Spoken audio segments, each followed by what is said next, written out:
messieurs, chers amis, bonsoir, merci d'être là. Je me tourne vers nos deux du COBU de ce soir. Il y a effectivement, commençons par le photographe François, le voici, et son papa, Michel du COBU, le poète que nous connaissons tous. Mais je ne parle plus d'eux pour l'instant, et je vous propose, en tout cas tout à l'heure, d'en terminer par leur présentation de cet ouvrage. Ceci n'est pas un ouvrage, ce n'est pas un livre, c'est un objet d'exposition, c'est magnifique. Quand vous l'avez entre les mains, eh bien on peut se dire, mon Dieu, mais qu'est-ce qui nous apparaît là? Et en fait, on en reparlera parce que cette couverture veut dire beaucoup, et le titre, hier peut-être, nous en dit bien davantage encore. Mais, si vous voulez bien, je voudrais qu'on parle d'abord du photographe François du COBU, qui effectivement nous a donné des photos magistrales. Et en fait, on peut se poser la question, mais c'est l'une des questions que je te poserai tout à l'heure. En fait, ton angle d'approche, on a l'impression que c'est la réalité, mais ce n'est pas tout à fait la réalité, parce qu'en fait, la réalité, non seulement tu l'as choisie, tu choisis en tout cas les séquences qui semblent te convenir, mais il y a une distorsion qui se passe et tu imposes ta propre réalité à l'image que tu projettes. En fait, on a le sentiment que le réel que tu proposes dans cet ouvrage, eh bien que ce réel, je ne dis pas qu'il est inventé, mais il est réinventé, que tu provoques ta propre vision des choses. Et en fait, non seulement ça, mais il y a, je ne dirais pas une déformation, le sens péjoratif à déformation, mais enfin, je dirais un surlignement. Il y a des éléments de l'image, en tout cas que tu proposes, qui sont des projections peut-être de toi-même, mais ça tu en parleras. En tout cas, c'est le lecteur qui s'exprime ici. Et ce qui fait que dans ces photos qui sont des photos peu sages de la mer du Nord et de la vie à la mer du Nord, eh bien, il y aurait une discussion de fond à avoir tout à l'heure, avant évidemment de laisser la parole aux deux intéressés. Et puis, quand j'ai vu ce texte, mon cher Michel, j'ai pensé immédiatement à cet ouvrage que j'ai beaucoup aimé de toi et qui s'appelle Sable seul. Sable seul, le recueil de poèmes où l'on retrouve le passant, le promeneur, le compagnon mélancolique du temps, celui qui écrivait de si belle manière, marcheur de mer entre les marées du jour et de l'ombre remontée, suivant ce fil fragile d'une frontière qui tremble et trouble le temps. Alors, je dirais, oui, bien sûr, le père et le fils sont complices, on peut l'imaginer, mais complices ici de quoi? Non, dit-on dans la salle, ne sont pas nécessairement complices. Mais cette complicité de l'image et du texte, celle-là, le lecteur l'aperçoit fort bien. En fait, je voudrais, avant de vous laisser la parole de visiter votre ouvrage, François, Michel, vous approchez un paysage, un pays extrêmement belge, qui a été 100 fois conquis et reconquis, et que vous vous attachez à reconquérir une fois encore. Alors, vous allez me dire, chacun à votre tour, de quelle manière ce projet visuel et ce projet de lecture a-t-il été conçu par vous deux? D'abord, je te permets la parole pour plus jeune. Oui, c'est ce que j'avais proposé. François. Bon, alors déjà, j'ai fait l'INSAS, désolé, c'est des vraies études, je confirme, c'est des études très sérieuses. J'étais un peu à l'ULB avant, mais j'ai perdu mon temps. Et donc moi j'ai une formation de cinéaste en fait à la base. Donc je suis caméraman, réalisateur, mais plus caméraman que réalisateur. Et en fait ce que j'adore c'est raconter des histoires, et je le fais depuis des années, j'en fais 25 par seconde, parce que c'est la cadence du cinéma. Et j'ai été plus loin, je me suis dit je vais essayer de raconter en une image une histoire. Ce qui n'est pas évident parce qu'il y a une image avant, une image après. Mais comme j'ai vraiment des réflexes de cinéaste, et puis je fais du documentaire, du reportage, j'adore la réalité, j'adore l'observer et l'interpréter à ma façon, mais je travaille de la même manière. Donc ce sont des photos qui sont, on va appeler des photos documentaires. Voilà, ça c'est un peu mon parcours. Et par rapport à ce travail-ci, bon, c'est toute une série de photos que je fais depuis très longtemps, soit pendant mes voyages quand je pars comme caméraman, soit quand je me balade. Il y en a beaucoup qui ont été prises où j'habite, en Belgique, enfin, il y a des lieux un peu improbables, il y a beaucoup de lieux où j'attends, donc je me pose comme un chasseur et j'attends, et puis quelqu'un vient se mettre exactement où je veux qu'il se mette et que je prends la photo. Rien n'est trafiqué, c'est vraiment des photos de reportage pur. Et donc c'est vrai que ça fait, je sais pas moi, on va dire 5-6 ans que je me suis vraiment mis à la photo un peu plus que à la vidéo. Donc j'en ai parlé à mon père parce que je me suis dit c'est le moment de partager un projet ensemble.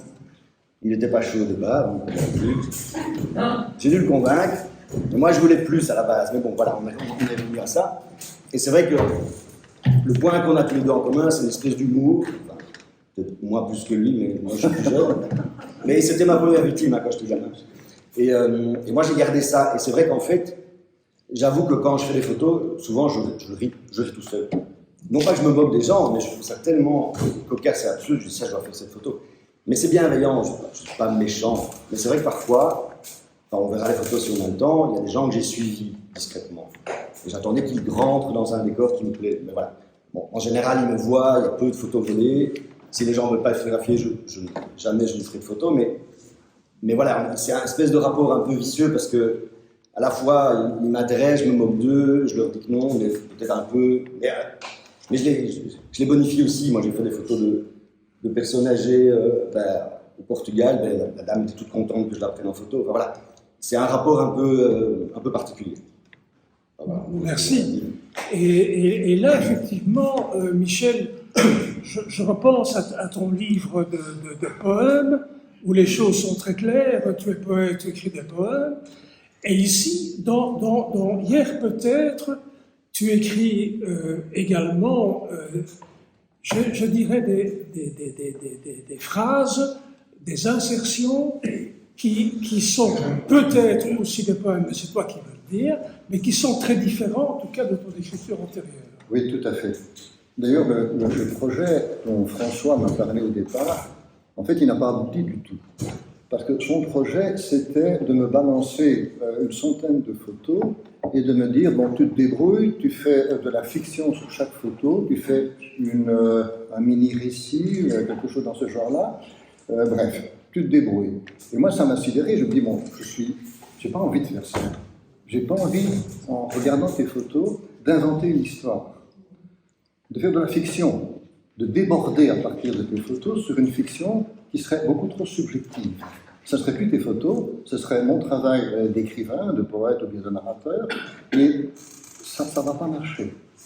Alors je lui ai proposé ceci, voilà, tu m'envoies toutes les photos que tu veux, tu me les laisses choisir petit à petit, selon l'esprit que je vais trouver dans ces photos, selon l'atmosphère qui s'en dégage.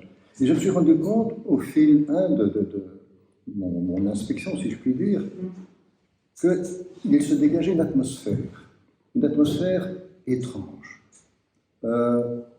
assez mélancolique, parfois très nostalgique, qui avait en quelque sorte un esprit, il y avait une âme dans ces photos. Et je te dis, je ne vais pas défigurer ce travail par du texte.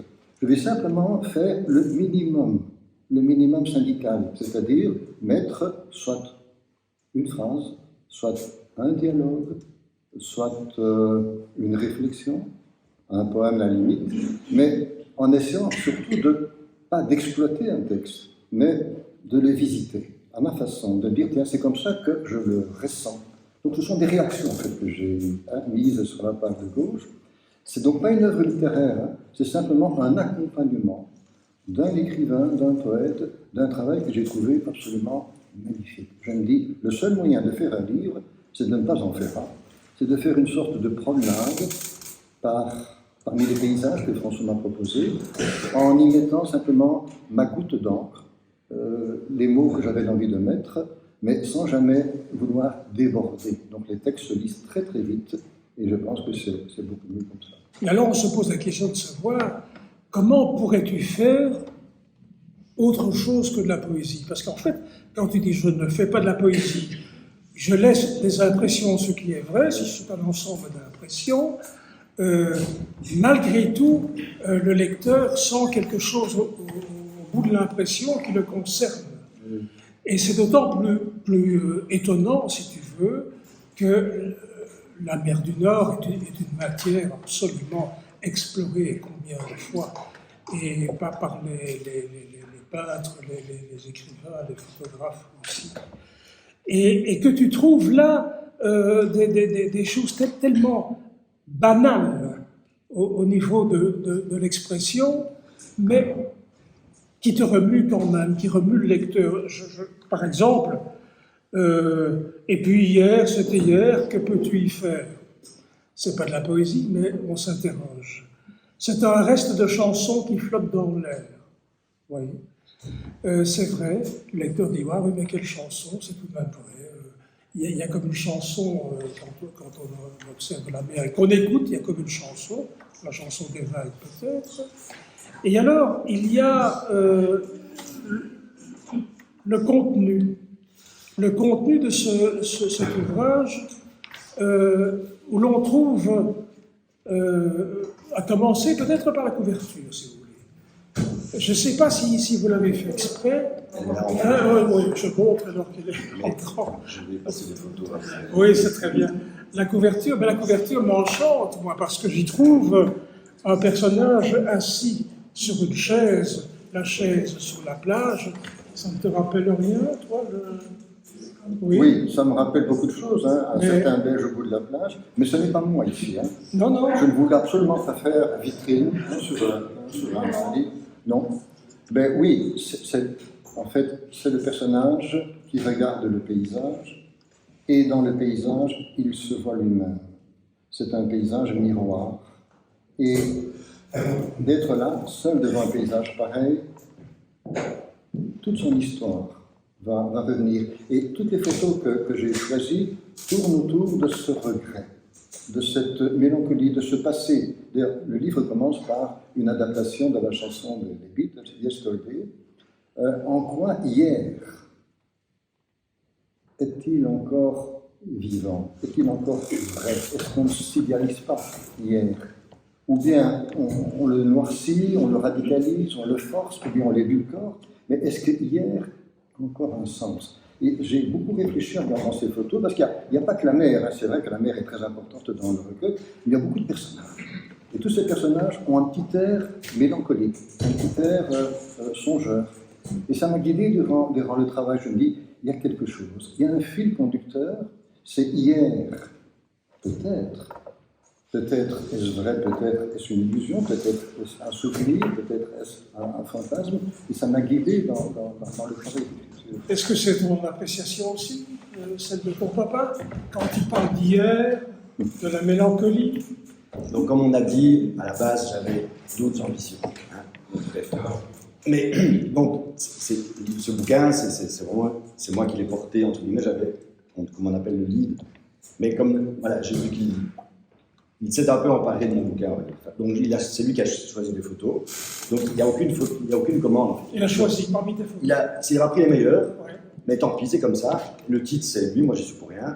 Et j'avoue que moi, au début, j'ai eu du mal. Avec ma compagne, on s'est dit, oh, c'est vraiment triste ce titre et tout.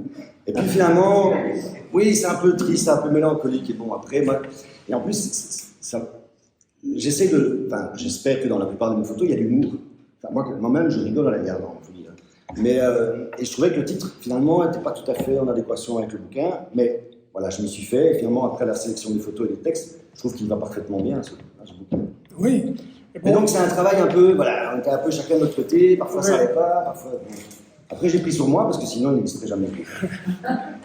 Eh bien le lecteur a peut-être déjà, à vous écouter tous les deux, figure-toi qu'en regardant cette couverture, ben moi j'ai pensé à la nouvelle La chaise de Jean Muneau, figure-toi.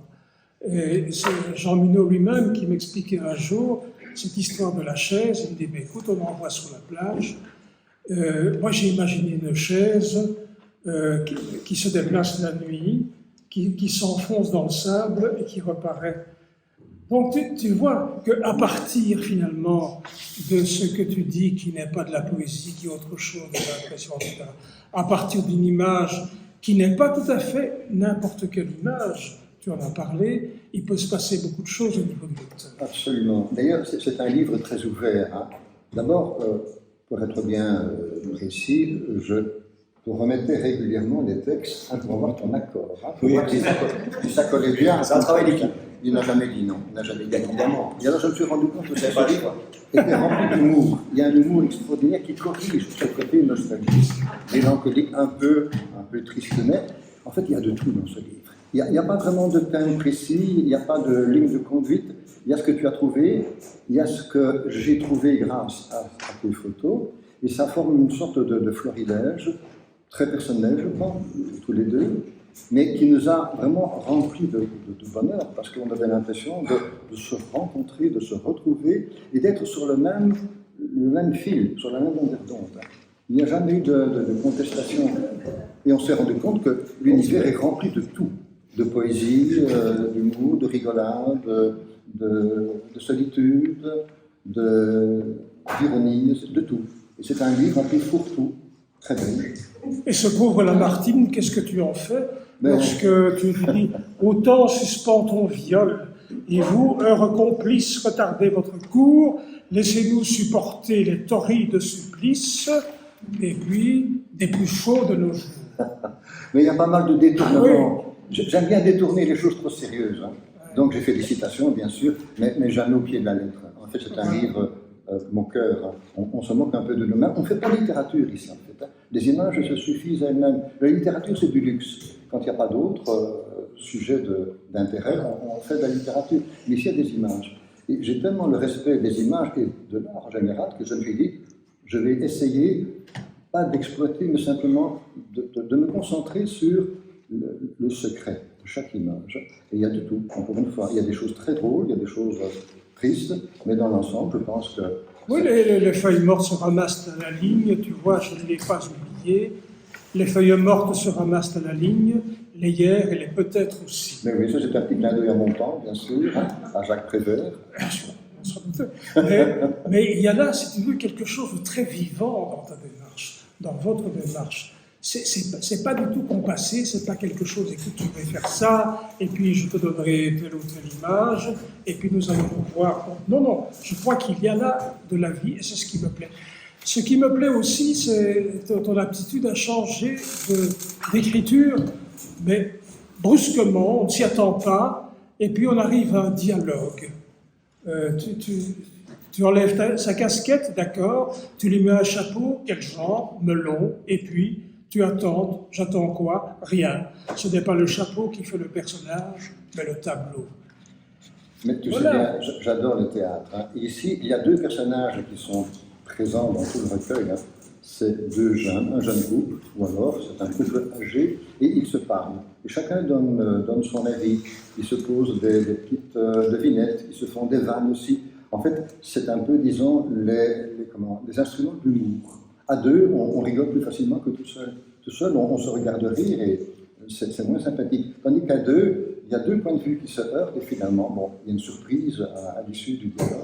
C'est pour ça que j'ai utilisé cette forme littéraire. Toutes les ressources de l'humour, c'est vrai qu'il y en a plein ici dans ce livre. Il n'empêche, et ce que tu avais dit au départ, ça me paraît très juste, cette mélancolie. Cette mélancolie, elle reste de la première page jusqu'à la fin. Lorsque tu dis par exemple, tu allais rejoindre le jusant et moi, seul dans notre chambre, je sentais la solitude monter comme une marée. Bien, c'est peut-être des phrases rapides, des expressions toutes faites, ça te vient à l'esprit immédiatement et puis ça disparaît peut-être, mais pas chez le lecteur qui ressent cette mélancolie, même dans ton humour, même dans tes charges drôle finalement que tu proposes. Ce que François ne veut pas reconnaître, c'est que certaines de ces photos sont dures, sont tristes. Elles mettent l'accent sur une vieillesse absolument incoercible et on a un pincement au cœur. On voudrait bien avoir beaucoup de compassion, mais on a le cœur gris aussi. On se dit, tiens, bon, on en a suffisamment parlé ce soir hein, avec Michel Voiturier, avec le livre suivant-ci. Ça nous prend au trip. On ne peut pas échapper à ce retour vers le passé, à ce regret infini. Et j'en ai profité, hein, chaque fois qu'une photo avait un petit côté gris hein, et, disons, un peu sombre, je fonçais dessus. Hein. Oui, moi je fais des photos, mais je suis bienveillant. Pas... Mais c'est vrai que moi je sais que j'ai cette mélancolie aussi en moi, sinon j'aurais pas fait des photos. Voilà. Ah oui, c'est évident. Mais c'est de l'humour noir aussi. Les couples, chacun de côté du trottoir, voilà. Les personnes âgées qui... Mais on va les montrer, voilà. Parce que c'est vrai que... Et je crois que c'est ça, vous allez les montrer parce que... En fait, en les citant, ça aurait été bien d'avoir l'image. C'est certain, mais je vais vous laisser maintenant. Mais seulement, je voulais peut-être ajouter ceci, c'est que c'est peut-être la première fois que je me trouve devant une œuvre qui effectivement n'a pas l'air sérieuse au départ, puisque l'image, elle est réaliste et non réaliste à la fois, c'est-à-dire que tu émets beaucoup de réalisme à toi, dans le réalisme ambiant, ça c'est une chose, mais aussi parce que toi tu dis ce n'est pas la poésie, c'est une expression, mais l'expression de poésie profonde quand même, qui te dégage et qui alerte le lecteur. C'est un superbe ouvrage, et moi je crois que parler ne sert à rien, vous montrer ce livre qui apporte, je vous laisse. Est-ce que juste tu vas citer des extraits ou je fais passer les photos? Je ne sais pas si c'est le lieu de lire les extraits que j'ai composés. Je pense que le moment est maintenant de se laisser bercer par les images, tout simplement. Bon, c'est parti. Peut-être un mot pour situer peut-être Oui, c'est vraiment important. Là, c'est un bon livre. Dans le Brabant Wallon, voilà. C'est un ciel de chez nous. C'est assis au musée de la photo à Anvers. C'est un jeune double qui regardait par la fenêtre, mais ce qui est chouette, c'est qu'en fait, il y a plusieurs histoires dans une image. Donc chaque carré, en fait, c'est comme une BD. En fait. Il se passe plein de trucs en même temps. Ça, c'est à Liège. C'est pas gentil, mais bon, voilà. Moi, ça me fait marrer. Alors, c'est eux que j'ai suivis. En fait, déjà, ils m'intéressaient les deux, mais il me manque quelque chose. Puis j'ai vu ces deux poubelles qui ont la même couleur que leur veste. Voilà. C'est à Liège aussi, hein, c'est le standard. C'est une photo extrêmement drôle parce que tout de suite on pense soit à des supporters du Standard, soit à des syndicalistes. Et quand j'ai vu ça, je me suis dit, ils sont tous les deux à regarder dans la même direction. Quoi. Voilà. Là, on détourne un peu cette Exupéry pour un. Et en plus, avec un mur moisi derrière tout vert, qui est l'opposé du rouge, il y a un contraste de couleur. Là, c'est quand typiquement je cherche un décor, mais que je suis ma proie. C'est un peu pas très sympa. Alors ça paraît dingue, mais en fait, j'étais pris sous une averse, mais horrible. J'ai juste eu le temps de me planquer, et j'ai vu cette dame avec son chien. Le soleil est passé à ce moment-là. J'ai dit, c'est pas très sympa non plus, mais voilà. Il se passait rien, je m'embêtais, on était au bord de la piscine, à Liège, encore une fois. J'aime beaucoup Liège. Et puis j'ai vu ce monsieur arriver, j'ai attendu qu'il passe juste là. Mais là, par contre, lui, il ne m'a pas vu. Bon, ça, c'est en Grèce aussi. Voilà. Bref, cette mouette, je la trouvais extraordinaire. Et puis, voilà. Ça, c'est dans un refroidisseur de centrale électrique. Je fais de l'urbex aussi avec mon gamin. Ça, c'est mon fils, en fait. Son petit-fils, d'ailleurs. Ça, c'est dans le Vercors. Et en fait, on avait installé un petit refuge de montagne, tout petit. Et on a dormi là, et c'est vrai que le matin, c'est vraiment tableau. Oui, c'est une photo extrêmement intéressante parce qu'on se demande si on a affaire à une fenêtre ou à un tableau. Je pense de la partie droite. Et alors, il m'est revenu un vieux fantasme. J'ai toujours voulu habiter dans un tableau, vivre dans un tableau. Je me dis, je vais en profiter maintenant, puisqu'il y a quelque chose qui ressemble un peu comme Magritte l'a fait, entre l'immobile et la vie. Et c'est une photo qui m'a vraiment inspiré. C'est peut-être la plus profonde, même la plus métaphysique de ton travail. Ça, c'est dans mon jardin. Et c'est la neige qui tombe en fait. Il n'y a aucun effet, j'ai juste fait la mise au point sur la neige. Mais je trouve ça beau. Ça, c'est la forêt de Zweig. Ça, c'est un festival à Astières. J'ai vu ce monsieur, j'ai pris sa photo. Mais tu peux le laisser un instant parce que je crois que ça rejoint tout à fait notre propos. Ce personnage, il est fabuleux parce que il est souriant, je ne dis pas ordinaire, mais des gens comme ce monsieur, on en rencontre très souvent. Et par ailleurs, on sent bien qu'il porte le poids du temps, le poids des âges, et donc ça devait forcément intéresser Michel.